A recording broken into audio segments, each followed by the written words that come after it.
जय हिंद, बहुत स्वागत है आपका। आप देख रहे हैं लाइव टाइम्स। मैं हूं आपके साथ पिंकी धनखड़। बुलेटिन में बात करेंगे कफ सिरप के काले कारोबार को लेकर। लखनऊ जोनल ऑफिस ने कफ सिरप के अवैध कारोबार पर देश भर में 25 ठिकानों पर छापेमारी की कार्रवाई की है। छापेमारी में 1000 करोड़ से अधिक के रैकेट का खुलासा हुआ है। वहीं मामले में जांच भी आगे बढ़ रही है। दरअसल इस मामले में एक तरफ जहां शुभम जायसवाल की याचिका पर सुनवाई हुई, तो वहीं मामले में योगी सरकार ने एसआईटी का गठन किया है ताकि इस मामले में शामिल सभी किरदारों का खुलासा हो सके। इलाहाबाद हाई कोर्ट में कोडीन सिरप मामले में शुभम जायसवाल और अन्य की याचिका सुनवाई तकरीबन 5 घंटे तक चली है। याचिकाकर्ताओं के वकील ने कोर्ट में बहस की। कोर्ट ने मामले को लेकर अगली सुनवाई की तारीख 15 दिसंबर दी है। मामले की सुनवाई 15 दिसंबर सुबह 10 बजे फिर से होगी।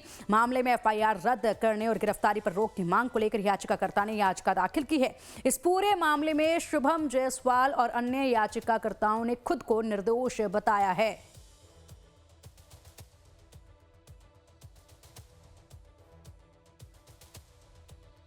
वहीं लखनऊ जोनल ऑफिस ने कफ सिरप के अवैध कारोबार पर देश भर में 25 ठिकानों पर छापेमारी की है। छापेमारी में 1000 करोड़ से अधिक के रैकेट का खुलासा हुआ है। इसमें मुख्य आरोपी शुभम जायसवाल अभी भी फरार चल रहा है। यह छापेमारी की कार्रवाई मुख्य आरोपी शुभम जायसवाल से जुड़े लोगों के यहां हुई है, जिसमें आलोक सिंह का नाम शामिल है, अमित सिंह का नाम शामिल है और वो मैन्युफैक्चरर्स हैं जिन्होंने धोखाधड़ी से कफ सिरप की सप्लाई अवैध कारोबार के लिए उपलब्ध कराई थी। इसके अलावा चार्टर्ड अकाउंटेंट यानी कि सीए विष्णु अग्रवाल के ठिकाने पर भी कार्रवाई की गई है। आज यहां पर भी ईडी की टीम पहुंची थी। यहां पर भी तमाम दस्तावेज जो हैं वो खंगाले गए हैं। सीए विष्णु अग्रवाल के ठिकानों पर ताबड़तोड़ कार्रवाई की गई। छापेमारी की कार्रवाई लखनऊ, वाराणसी, जौनपुर, सहारनपुर, रांची और अहमदाबाद में हुई है। अफसरों की माने तो पिछले 2 महीनों में यूपी की अलग अलग जिलों लखनऊ, वाराणसी, सोनभद्र, सहारनपुर और गाजियाबाद में दर्ज 30 से ज्यादा मुकदमों के आधार पर की गई है, जिसमें ईसीआईआर दर्ज हुई है। ये सभी मुकदमे कोडिन आधारित कफ सिरप के अवैध स्टॉकिंग, ट्रांसपोर्टेशन, ट्रेडिंग और क्रॉस बॉर्डर सप्लाई से जुड़े हुए हैं। वहीं इस मामले की जांच में कई चौंकाने वाले खुलासे हुए हैं, जैसे कि इस पूरे रैकेट में अब तक 1000 करोड़ रुपए से ज्यादा का अवैध पैसा शामिल होने का मामला सामने आया है और इस मामले का मुख्य आरोपी शुभम जायसवाल अभी भी फरार है। दावा यह किया जा रहा है कि मुख्य आरोपी शुभम दुबई में छिपा हुआ है, जबकि उसके पिता भोला प्रसाद गिरफ्तार हो चुके हैं। इस मामले में यूपी पुलिस अब तक 32 लोगों को गिरफ्तार कर चुकी है। छापेमारी के दौरान कई फर्जी ठिकानों और फर्जी फर्म मिली हैं जहां अवैध कारोबार चलाया करते थे ये लोग। इन्हीं नाम से कफ सिरप की अवैध खरीद फरोख्त भी हुआ करती थी।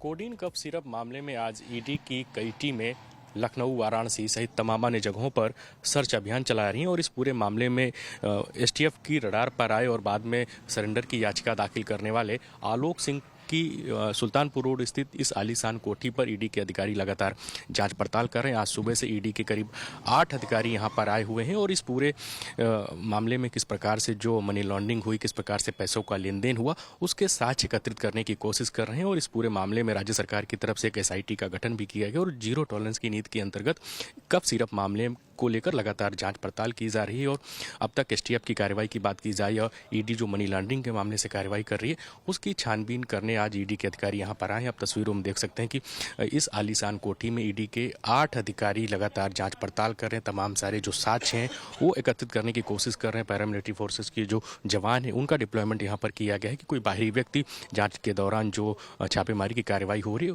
उसको लेकर यहाँ पर ना पाए। और ये देखिए, ईडी के अधिकारी जब आज यहाँ पर सुबह जाँच पड़ताल करने आए तो उनके एक तरीके से होश उड़ गए कि एसटीएफ का एक बर्खास्त सिपाही किस प्रकार से एक आलीशान कोठी में आ रहता था। यहाँ पर आलोक सिंह के परिवार के लोग हैं, उनकी पत्नी है और उनकी एक छोटी बेटी इस घर में मौजूद, इसके अलावा और कोई नहीं है। आलोक सिंह के जो और करीबी लोग हैं वो यहाँ पर मौजूद हैं और अंदर ईडी के जो तमाम अधिकारी हैं वो लगातार जांच पड़ताल कर रहे हैं और कोशिश की जा रही है इस पूरे मामले में कि किस प्रकार से आलोक सिंह ने जो फर्म बनाई थी और शुभम जायसवाल के संपर्क में आया था और उसको लेकर जो लगातार जाँच पड़ताल है वो की जा रही है। और वहीं जो शुभम जायसवाल उसने इलाहाबाद उच्च न्यायालय में एक अपनी एफआईआर रद्द करने और गिरफ्तारी पर रोक लगाने की याचिका भी दाखिल की है। तो वहीं ईडी, एसआईटी और राज्य सरकार के एसटीएफ के स्तर पर लगातार कफ सिरप मामले में कार्रवाई की जा रही है। उत्तर प्रदेश के खाद्य सुरक्षा एवं औषधि प्रशासन विभाग के स्तर पर 300 से ज़्यादा फर्मों के खिलाफ कार्रवाई की गई और 100 करोड़ रुपए से ज़्यादा की जो नशीली कफ सिरप है उसे जब्त की गई। और उत्तर प्रदेश में लगातार कफ सिरप मामले में जो जो कड़ियाँ जुड़ती हुई नजर आ रही हैं उनके खिलाफ लगातार कार्रवाई हो रही है। इसके अलावा उत्तर प्रदेश की बात की जाए, उत्तराखंड की बात की जाए, बिहार, झारखंड में इस जो सिंडिकेट के पूरे तार फैले हुए, उन सभी कड़ियों को जोड़ते हुए ईडी, एसटीएफ, एसआईटी के स्तर पर लगातार जो जांच पड़ताल है वो जारी है। वीडियो जर्नलिस्ट सुंदरम केसरी के साथ धीरज त्रिपाठी, लाइव टाइम्स, लखनऊ। वहीं दूसरी तरफ ED Korean cough syrup syndicate से जुड़े आरोपियों के 25 ठिकानों पर छापेमारी करके मनी लॉन्ड्रिंग एंगल से भी जांच पड़ताल कर रही है। लखनऊ, वाराणसी, रांची, अहमदाबाद, जौनपुर और सहारनपुर जैसे ठिकानों पर ईडी की छापेमारी चल रही है। बताया जा रहा है कि ठिकाने मुख्य आरोपी शुभम जायसवाल से जुड़े आलोक सिंह, अमित सिंह और अन्य मैन्युफैक्चरर्स के हैं, जिन्होंने धोखाधड़ी से कफ सिरप की सप्लाई अवैध कारोबार के लिए मुहैया कराई थी। ईडी के इस बड़ी कार्रवाई से यूपी में हड़कंप मचा हुआ है। दूसरी तरफ वाराणसी में भी ईडी ने बड़ी कार्रवाई की है। में लगातार एसआईटी के साथ साथ जो है ईडी भी जो है छापेमारी कर रही है। आपको बता दो कि विगत जो है कुछ दिन पूर्व जो है ईडी की लोग यहाँ पे आए थे, यहाँ पे आकर के उन्होंने नोटिस चस्पा किया था और आज ईडी की एक साथ जो टीम कहा जाए प्रदेश के साथ साथ जो है कई राज्यों में जो है एक साथ जो है वो कहा जाए तो छापामारी है। इस समय आप देख सकते हैं कि मैं शुभम जायसवाल के बादशाह बाग स्थित घर पर मौजूद हूँ और यहाँ पर अंदर जो है ईडी की टीम जो है वो पहुँची भी है और लगातार जिस तरह से कहा जाए सुबह 6 बजे से ही कार्रवाई जो है वो की जा रही थी और ऐसे में आज जो है शुभम जायसवाल के बादशाह बाग और उनके जो सहयोगी जो थे उनके घर पे जो है छापामारी उसमें कर रही है। तस्वीरें आप देख सकते हैं कि ये वो शुभम जायसवाल का जो है वो आलीशान बंगला है जो कप सिरप के से जो है वो खड़ा किया है। तस्वीरें आप देखें, ये जो है शुभम जायसवाल का वो बादशाह बाग का घर है। वहीं बात करें तो देवेश से जायसवाल जो इसका सहयोगी था इसके घर पे भी जो है ईडी पहुंची है और लगातार कहा जाए तो कार्रवाई चल रही है। अंदर में जो भी दस्तावेज हैं वो जो है खंगाले जा रहे हैं। जिस तरह से कुछ रचित के साथ जो है उन्होंने जो है अपना साम्राज्य वो खड़ा किया था और उसके बाद जो है आज ईडी की टीम यहाँ पहुंची है और लगातार जो है इस पर कार्रवाई कर रही है। वाराणसी के साथ साथ जो है अन्य जिलों में भी जो है इसकी छापेमारी चल रही है। इसके साथ ही साथ अगर हम बात करें कि लगातार जिस तरह से अभी वाराणसी में 40 लोगों पे जो है एफआईआर जो है वो दर्ज कराई गई थी, जिसमें से मुख्य आरोपी शुभम जायसवाल जो है और शुभम जायसवाल है और इसके साथ साथ कहा जाए कि जो एसटीएफ के जो बर्खास्त सिपाही जो था उसके बाद अमित टाटा के जो है और साथ ही साथ जो है कई जगहों पे जो है लगातार जो है पुलिस की टीमें जो है छापामारी कर रही है। जी हाँ, छापेमारी की कार्रवाई उत्तर प्रदेश के लखनऊ, वाराणसी, जौनपुर, सहारनपुर, झारखंड के रांची और गुजरात के अहमदाबाद में चली है। अधिकारियों के मुताबिक ECIR दर्ज किया गया जो पिछले 2 महीनों में उत्तर प्रदेश के अलग अलग जिलों लखनऊ, वाराणसी, सोनभद्र, सहारनपुर और गाजियाबाद में दर्ज 30 से ज्यादा FIR के आधार पर है। ये FIR कोडिन आधारित कफ सिरप की अवैध स्टॉकिंग, ट्रांसपोर्टेशन, ट्रेडिंग और क्रॉस बॉर्डर सप्लाई से जुड़े हैं। वहीं जांच में अब तक सामने आया है कि इस पूरे रैकेट में 1000 करोड़ रुपए से ज्यादा का अवैध पैसा भी शामिल है।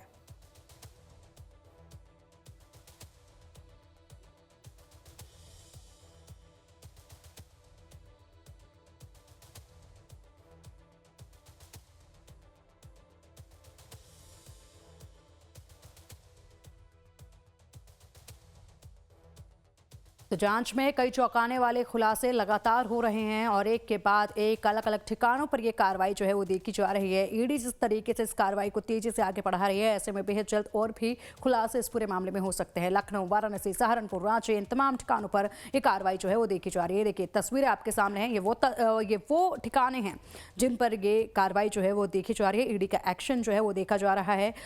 लखनऊ में देखिए ये वही आवास है जहां पर ये कार्रवाई हुई है। वाराणसी का ये घर आप देखिए, यहाँ पर भी ईडी की छापेमारी की कार्रवाई देखी गई। लखनऊ में दफ्तर है, वाराणसी में यहाँ पर शुभम रहता है, उसका आवास है। सहारनपुर में देखिए ये तस्वीरें, रांची की तस्वीर जो है वो भी आपको हम दिखा रहे हैं। ये तमाम ठिकाने हैं जिन पर कार्रवाई की गई है, जहाँ पर ईडी की तमाम टीमें पहुँची थी, तमाम आला अधिकारी पहुँचे थे और उसके बाद यहाँ से कागजात को खंगाला गया था, बेहद से सबूत जो है वो इकट्ठा किए गए थे। लेकिन शुभम जो है वो अभी भी पुलिस की गिरफ्त से बाहर है और बताया जा रहा है कि वो देश छोड़कर भागने में कामयाब हुआ और अब विदेश में छिपकर बैठा है। तो कफ सिरप का ये काला कारोबार वाराणसी का रहने वाला है रैकेट का किंग पिन शुभम जायसवाल का बिजनेस पार्टनर करीबी है अमित सिंह और बिहार, झारखंड, पश्चिम बंगाल तक कफ सिरप की सप्लाई किया करता था। नेपाल, बांग्लादेश में भारी डिमांड थी इसके, कई गुना ज्यादा दाम में यहाँ पर इसकी बिक्री होती थी। 5 साल में 1000 करोड़ का कारोबार ये लोग कर चुके थे। एक साथ मिलकर सैकड़ों करोड़ की कमाई जो है इनकी हो चुकी थी। इसी कालाबाजारी के तहत नेपाल, बांग्लादेश में भारी डिमांड जो है वो बताई गई इस कफ सिरप की, और यहाँ पर उचित दामों पर, यानी कि उचित दाम महज कहने के लिए ये इस्तेमाल करते थे, लेकिन यहाँ ज्यादा दामों पर इसको बेचा करते थे और मोटा मुनाफा जो है इससे कमाया करते थे।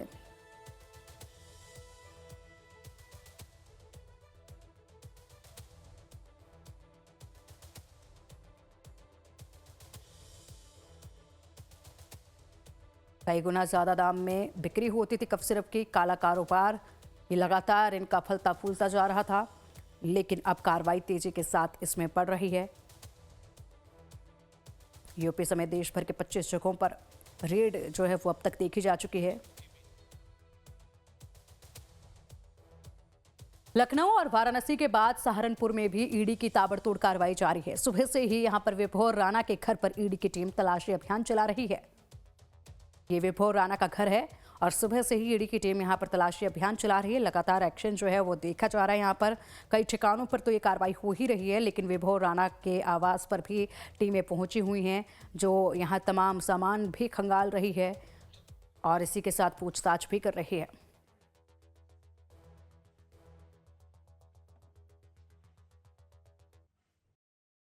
और चलिए आप सीधा रुख करेंगे वाराणसी का, जहां पर हमारे सहयोगी मदन इस वक्त हमारे साथ मौजूद है। मदन, लगातार इस पूरे मामले पर, इस पूरी कार्रवाई पर आप नजरें बनाए हुए हैं, क्या फिलहाल ताजा अपडेट है? क्योंकि ईडी की कार्रवाई ताबड़तोड़ देखी जा रही है अलग अलग ठिकानों पर, यहाँ पर भी हुई थी कार्रवाई, अब क्या अपडेट है?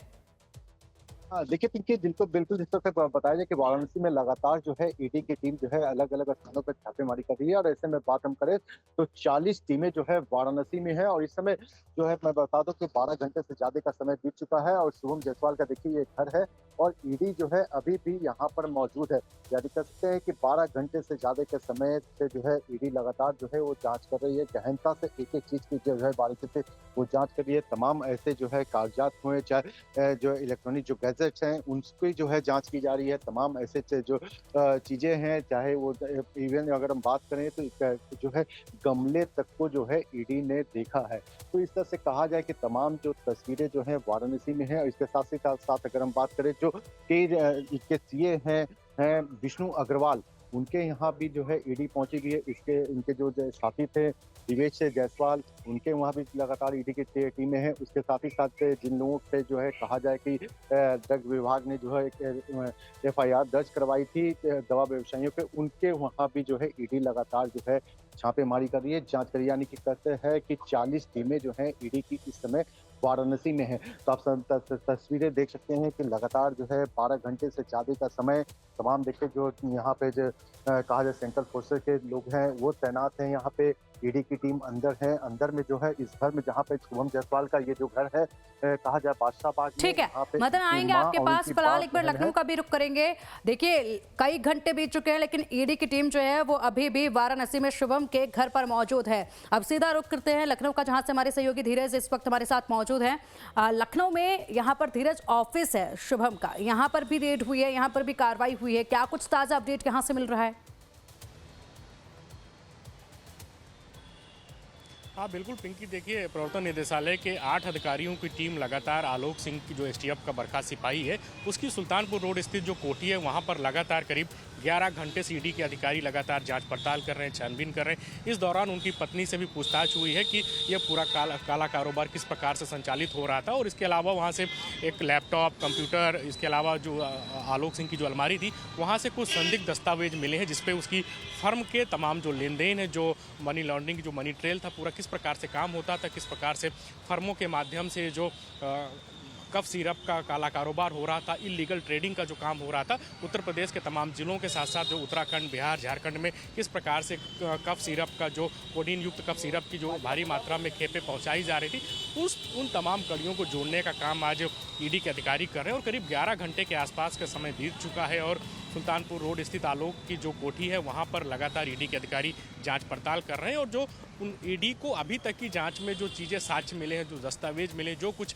इनपुट मिला है, उनको भी आलोक सिंह की जो पत्नी वहाँ पर मौजूद है घर पे, उनसे पूछताछ हो रही। तमाम जो दस्तावेज हैं उनको खंगालने का काम किया है और कुछ जो महत्वपूर्ण दस्तावेज हैं उसे भी ईडी के अधिकारियों ने जब्त किया है और अधिकारी लगातार अभी वहां पर है। देखना दिलचस्प होगा कि ईडी के अधिकारी अभी कितनी देर तक वहां पर काम कर रहे हैं। लगातार जो पैरामिलिट्री फोर्सेस के जो कमांडो है वो वहां पर मौजूद है और ये पूरी जो जांच पड़ताल है वो जारी है। इसके अलावा जो एसआईटी के स्तर पर आज जो पूछताछ की जो प्रक्रिया है वो पूछताछ की प्रक्रिया भी पूरी हुई है। 55 घंटे की जो एसआईटी को रिमांड मिली तो उसमें जो महत्वपूर्ण जानकारी निकलकर सामने आई एसआईटी सूत्रों के स्तर पर, जो वहाँ पर एसटीएफ के अधिकारी हैं, जो अन्य अधिकारी हैं, उनसे बातचीत में आलोक सिंह ने खुद को निर्दोष बताया और उसने ये कहा है कि मैं फर्म बनाकर इस पूरे काम को करता था, मुझे इसकी जानकारी नहीं थी कि यह जो काम मैं कर रहा हूँ उसमें किस तरीके की गलतियाँ हैं, क्या चीज़ें हैं। इस पूरे सिंडिकेट को उसने एक तरीके से अपना बिजनेस का हवाला दिया और उसने कहा कि मैंने अपने इस बिजनेस को ही आगे बढ़ाने का काम किया और कहीं पर भी कोई इलीगल ट्रेडिंग नहीं हुई है। तो हर व्यक्ति अपने ठीक है, यानी कि खुद से धीरज पल्ला लोग जो है वो झाड़ते नजर आ रहे हैं कि उन्हें तो कुछ मालूम ही नहीं था कि क्या कुछ हो रहा है, बस वो इसमें शामिल थे लेकिन वो कर कुछ और रहे थे, लेकिन होता कुछ और जा रहा था। एक तरह से वो यही कहने की कोशिश कर रहे हैं। हमारे सहयोगी मदन का रुख करेंगे। मदन, लगातार आप घर के बाहर बने हुए हैं, लगातार इस कार्रवाई पर आप नजर बनाए हुए हैं, कौन कौन लोग घर में इस वक्त मौजूद हैं, कितने अधिकारी जो हैं वो ईडी की टीम से इस वक्त घर में मौजूद हैं और कई घंटे का समय हो चला है, लगातार ये पूछताछ हो रही है, क्या कुछ कोई खुलासा अभी तक पड़ा हुआ है, क्या कोई सामान ले जाते हुए अधिकारी नजर आए हैं अभी तक यहाँ से? देखिए कि जिस तरह से कहा जाए कि सुबह में जब यहाँ पे ईडी की जब टीम पहुंची है उसके बाद से ईडी की टीम जो है अंदर ही है। ईडी की टीम अभी तक जो है बाहर निकल करके नहीं आई है, लेकिन जिस तरह से बरामदे में जो देखा गया है ईडी की टीम को जो है लगातार जो घूमते कर गई, वो जो है अलग अलग जगह पे आई। आपको इवन क्या है, एक हमें जो है कहा जाए तो बोरा नजर आया था जो चावल का था, उसको भी ईडी ने उछलवा करके उसमें देखा है। इसके साथ साथ जो गमले थे, तमाम ऐसे चीजें थे, उनको भी जो है ईडी जो है वो उसको चेक की है। इस से आप देख सकते हैं कि एक एक चीज जो है बारीकी से जो है ईडी जो है वो चेक कर रही है। इसमें अभी अगर फिलहाल हम बात करें तो शुभम जायसवाल के घर पे जो है उनकी माँ जो है मौजूद है, उनकी एक बहन है वो जो है मौजूद है। इसके पहले भी जब यहाँ पे ईडी की टीम आई थी उस समय भी जो है माँ और बहन यहाँ पे थी, जिनको कि उन्होंने नोटिस दिया था।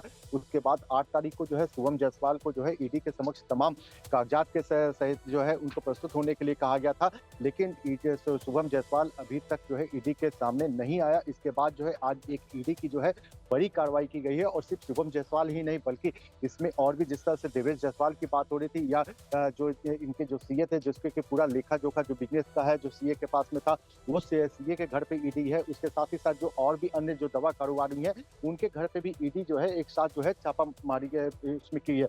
तो अभी तक इस जो सामने नहीं आया है कि क्या अभी अंदर से जो है मिला है। तो फिलहाल जो है ये लगातार जो है ईडी जो है अपनी जो है जांच कर रही है, लेकिन जो जानकारी इसमें आ रही है कि तमाम जो गैजेट्स हैं, जो वहाँ पे जो कहा जाए जो कागजात थे, उनको जो है ईडी जो है अपने पास ली है। लगभग अगर हम बात करें सुबह में जो है एक गाड़ी थी, लेकिन शाम को अगर हम बात करें तो दूसरी गाड़ी भी यहाँ पहुंची है। तो लगभग 10 से ज़्यादा लोग जो है जो ईडी के जो अधिकारी हैं अभी घर में मौजूद है। तो इस तरह से कहा जाए तो कि जो विष्णु अग्रवाल जो सीए हैं उनके यहाँ भी लगभग जो है हमने जो देखा घूमते हुए जो उसमें 5 से 6 लोग जो है वहाँ पे उस समय भी मौजूद थे और इसके साथ साथ तमाम जगहों पे एक साथ छापेमारी की। आपको ये बता दूं कि शुभम जायसवाल के जो है जो 2019 के बाद यानी कि 2020 जिस समय कोविड का जब समय था उसके बाद से लगातार जिस तरह से इनका कारोबार बढ़ा है, क्योंकि शुभम जायसवाल एक छोटे से दुकान में 5,000 की में है वो नौकरी करता था, लेकिन देखते देखते एक कहा जाए तो हजारों करोड़ रुपए का जो है आदमी बन जाता है। उसके बाद तमाम जो चीजें और साथ ही साथ अभी ये भी जानकारी ये आ रही है कि जौनपुर में जिस जो शुभम जायसवाल ने जो महंगी गाड़ी जो है एक सफेद पुष जो है उनको जो भेंट की थी, उनके भी कहा जाए तो वहां पे शोरूम में भी जो है ईडी ने छापेमारी इसमें की है। तो इस तरह से कहा जाए कि कहीं भी जो है अब ईडी के नजर से कोई अब बच नहीं सकता है। और साथ ही साथ जिस तरह से ठीक है मदन, आप बिल्कुल सही कह रहे हैं, ईडी की नजर से, ईडी के चुंगल से कोई भी बच नहीं सकता है। 10 से ज्यादा अधिकारी यहाँ पर फिलहाल मौजूद हैं, कई घंटों से यहाँ पर छानबीन की जा रही है। जाहिर सी बात है इतने घंटों से छानबीन इस घर में हो रही है तो बेहद से महत्वपूर्ण डॉक्यूमेंट जो है वो ईडी के अधिकारियों के हाथ लग चुके हैं। आप बता रहे गमलों तक में जो है वो छानबीन की जा रही है, उनको भी देखा जा रहा है, उनको भी जांचा जा रहा है। धीरज हमारे सहयोगी लगातार जुड़े हुए हैं। धीरज, बात की जाए तो ईडी की तो ये कार्रवाई काफी तेजी के साथ आगे बढ़ रही है, बेहद से गिरफ्तारियां हो चुकी हैं और लगातार पूछताछ भी हो रही है, लेकिन जो मुख्य आरोपी है वो अभी भी गिरफ्त से बाहर है। मुख्य आरोपी से बेहद से खुलासे होने हैं और भी कई नाम जो हैं वहां से सामने आ सकते हैं। उसको लेकर क्या अपडेट है, कब तक उन पर कार्रवाई हो जाएगी, कब तक वहां तक पहुंच पाएंगे तमाम टीमें, पुलिस अधिकारी, कब तक वो गिरफ्तार हो जाएंगे? पिंकी देखिए, बिल्कुल उत्तर प्रदेश की एसटीएफ के स्तर पर लगातार जो सर्विलांस सेल के आधार पर शुभम जायसवाल के अरेस्टिंग के लगातार प्रयास किए जा रहे हैं। कुछ करीब 3-4 दिनों पहले शुभम जायसवाल ने सोशल मीडिया के माध्यम से एक वीडियो जारी किया था और उसमें उसने खुद को निर्दोष बताने की कोशिश की थी और ये पूरा काम किस प्रकार से होता है उसकी जानकारी उसने साझा की थी।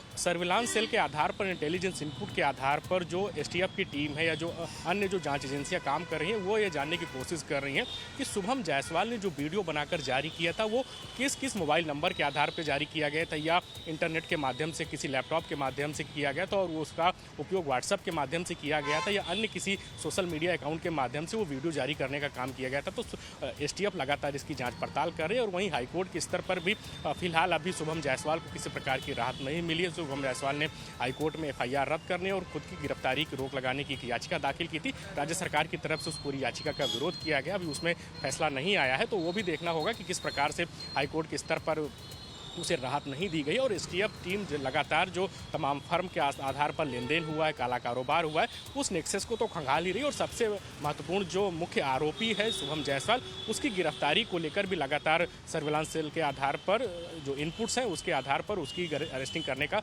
प्रयास करें, जिससे इस पूरे रैकेट्स की जो कड़ियाँ हैं उन्हें और बेहतर ढंग से उसे जोड़ा जा सके और कौन कौन प्रमुख लोग इस पूरे गिरोह में शामिल हैं। तमाम जो फर्म्स बनाई गई थी इस पूरे इलीगल ट्रेडिंग करने को लेकर उत्तर प्रदेश और उत्तर प्रदेश के अलावा बिहार, झारखंड और उत्तराखंड में किस प्रकार से पूरा काम हो, इसके अलावा विदेश से जो काली कमाई इस पूरे काले बिजनेस में खपाई गई, उसका भी मनी ट्रेल जानने की कोशिश लगातार ईडी भी कर रही है, एसआईटी भी जांच पड़ताल कर रही है। और जो तमाम आरोपियों से जो एसआईटी और ईडी के स्तर पर पूछताछ की जा रही है, तो सबके बयानों को भी एक साथ जोड़ा जा रहा है। ईडी और एसआईटी के अधिकारियों के स्तर पर आज जो दोपहर में जब बात हो रही थी तो कुछ सोर्सेज ने बताया कि ईडी ने लखनऊ में उनकी पत्नी से क्या जानकारी मिली, सहारनपुर में अभिषेक के परिवार से क्या जानकारी मिली, या वाराणसी में जो शुभम जायसवाल के परिजन हैं या जो उसका सहयोगी देवेश जायसवाल, उसके स्तर पर क्या क्या जानकारी मिल रही है। तो वो तमाम जो इनपुट्स अलग अलग जगहों से मिल रही है, उत्तर प्रदेश के बाहर जो अलग अलग ठिकानों पर ईडी के अधिकारी जांच पड़ताल कर रहे हैं, तो उन तमाम कड़ियों को, उन तमाम इनपुट्स को भी जोड़कर भी फिर नए तरीके से लोगों से पूछताछ की जा रही है। जो तमाम फर्म्स के लेन देन है, जो मनी ट्रेल का जो पूरा काम हुआ है कि किस अकाउंट में कितना पैसा आया, अकाउंट में पैसा आया, या इसके अलावा जो हवाला के माध्यम से भी कुछ जानकारी मिल रही थी कि हवाला के माध्यम से भी जो कुछ पैसा आया, उस पैसे को कहां तक ले जाया गया, इस तमाम जो इनपुट्स हैं उसके आधार पर ईडी, एसआईटी और जो यूपी एसटीएफ है वो लगातार जांच पड़ताल कर रही है। देखना दिलचस्प होगा कि आने वाले कितने दिनों में जो इस पूरे गिरोह का मास्टरमाइंड जिसे कहा जा रहा है शुभम जायसवाल, उसकी अरेस्टिंग होती है। तो यूपी में जीरो टॉलरेंस की नीति के अंतर्गत ये जो कफ सिरप का अवैध कारोबार हुआ है उसकी तमाम कड़ियों को जोड़ते हुए लगातार राज्य सरकार के निर्देश के बाद बिल्कुल धीरज, इसी का इंतजार है कि आखिरकार कितने दिन और यहाँ पर शुभम खुद को बचा पाएगा। शुभम की गिरफ्तारी जो है बहुत महत्वपूर्ण है, वहां से बेहद से खुलासे जो हैं वो अभी होने बाकी हैं। फिलहाल धीरज और मदन, आप दोनों का ही बहुत बहुत शुक्रिया। नजर इस पूरे मामले पर आप दोनों बनाए रखिएगा, अपडेट लगातार आपसे हम लेते रहेंगे। अभी के लिए बहुत शुक्रिया आपका इन तमाम जानकारियों के लिए। तो कफ सिरप मामले में यूपी, झारखंड और गुजरात के 25 ठिकानों पर छापेमारी की कार्रवाई हुई है। रांची के भोला प्रसाद के ठिकानों और घर में छापेमारी हुई है। रांची के तुपुदाना इंडस्ट्रियल एरिया में भोला प्रसाद के सहीली ट्रेडर्स में ईडी की टीम की रेड हुई है। वहीं उनकी रांची तुपुदाना स्थित फ्लैट में भी छापेमारी की कार्रवाई हुई।